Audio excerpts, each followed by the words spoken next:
Hey everyone, it's Nicole Vanderveld. I'm here with our team, Vanderveld and Associates. How you doing, guys? Hello. Good, how are you? Good. Do you want to give us a little bit of an introduction on yourself? Go ahead, Matt. Yeah, Matt Parasini. I've been with the team almost 1 full year now. Yeah, I'm Justin Loosemore. I've joined the team recently a few months ago, and I'm happy to be a part of such a great team. Excellent. So we here are going to be answering any questions you have. We're hoping to make this a regular occurrence. So we've had a few people message us directly asking us their real estate questions, and we're looking forward to getting more and more questions as we go forward so we can help most people possible, because the market's always changing. And I know as experts ourselves, we're always trying to keep on top of what's happening. So I can't imagine what it's like to be a buyer or seller right now, trying to navigate the real estate market. Right, so I'll start it off here. So the first question I have is from Lindsay. So Lindsay said she's noticed that most of the homes in her price range are selling for a lot more than she can afford. Sometimes 50 to 100,000 more than asking. So she wants to know what is the price range that she should be looking at. So I'm just going to share my screen here. So I'm just going to head over to stats. She's looking for a home in East Hamilton. So if we generate the original price versus the sale price and head over to data. So as of January 2021, the sale price would be $585,000 on average versus the list price, which would be $449,900. So if your budget was $585,000, you should be looking for a home for $449,900. Can you click on sale price there, sale price to list price ratios too? I'm curious to see what. Yes, for sure. It's another way to look at it. So yeah, you can see there in 2020, like aside from April and May, every month on average, homes were selling for over 100% of list. Exactly. So yeah, that's the crazy market we're in right now. So if your budget is 550, just because a home is listed at 549 doesn't mean that's what it's going to sell for. And look at January 2021. That's crazy, 113%. And it's a great point. I actually have a first-time home buyer right now. Her budget is around the 550,000 to 560,000, and we've actually been looking at homes that are closer to the 399,000 to maybe low fours, because we're finding that the last few offers we've submitted, we've been up against about 25 to 30 offers for each home, and even though we're offering significantly more than the last comparable sale, it just still wasn't enough. So sometimes we might look at the comps in this market when the inventory is so low. There's no rhyme or reason sometimes for what a house will sell for. So it can be a little bit disheartening. Inventory levels are low, and that's what's causing this huge increase in pricing. And this kind of ties into the question that I was asked. Actually, we were reached out to. They asked us. They keep seeing what months of inventory mentioned in advertising or on posts on social media, and to us realtors, that's a common term we use often, but maybe the public isn't as familiar with it. So I will actually get into a little bit of detail. So months of inventory, try to simplify it. Basically, as realtors, we are analyzing how many homes are on the market versus how many sales they had in the previous month to determine how much inventory do we have to sustain the current market.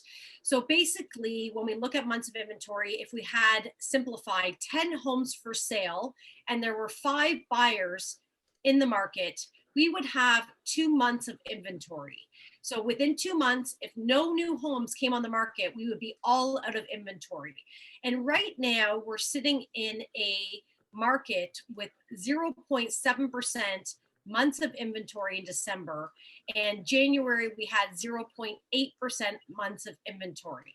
That means we have less than 1 month's supply of homes for the amount of buyers that are looking to purchase a home.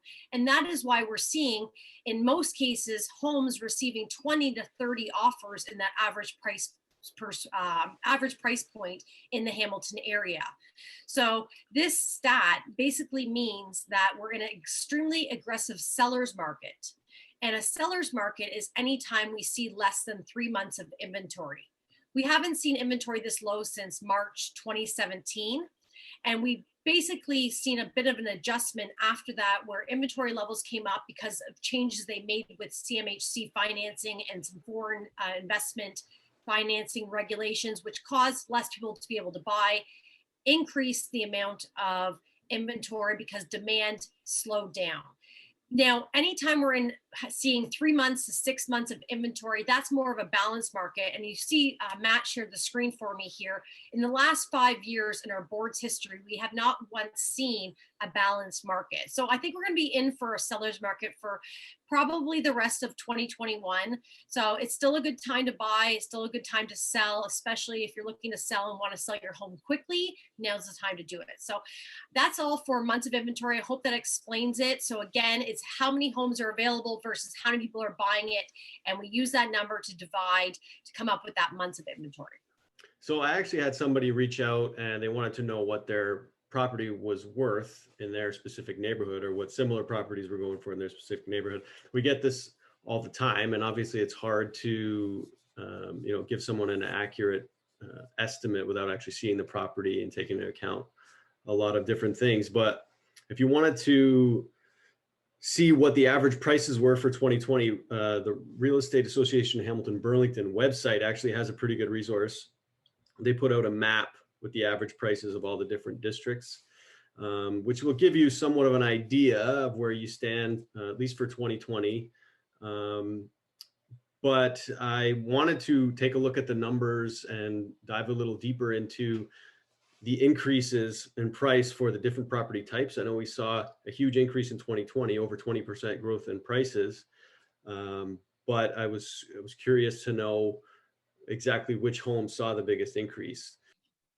So I looked at the average prices, the number of sales and the average prices for apartment style units, detached homes, semi-detached, and then townhomes from August to January.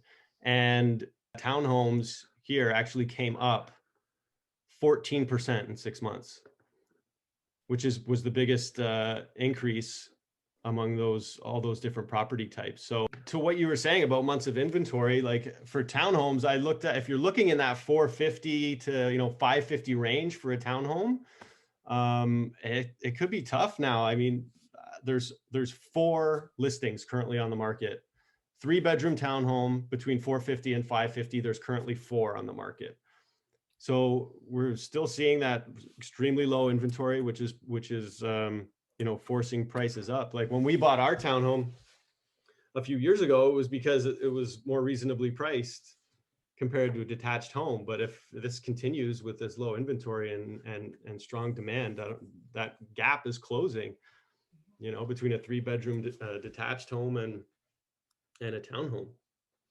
I think that we're seeing the demand as well because people are busy in their lifestyles. They don't necessarily want all the maintenance that you would get with a detached home. So you can get to something similar that, is maybe newer or is maintained by the condo. It makes it really easy living for a lot of first-time home buyers and families. So I think that's really driving that price range as well. People don't want to be tied to their house and, stuck doing all sorts of maintenance that they don't have to. If you have a family working with, 2 parents with careers, especially with COVID, I could imagine some of these parents at home with their kids right now. I'm sure all they need on top of everything else is be worrying about house repairs. So if you're looking to buy or sell in this market, us as experts who are working in it every day are having to spend a lot of time, as you can see, analyzing the numbers, looking at what's happening from the day-to-day basis of inventory, sales prices. We are spending all of our time keeping up with it. So we don't expect you to do that. Reach out to us. We have the knowledge that you need. If you're looking to buy or sell right now, whether it be in the springtime or the summertime, or even next year, reach out if you have any questions. We'd love to answer them. We're going to be continuing to do this. And we appreciate your time today. We hope everyone stays safe and stays well. Thank you. Thanks.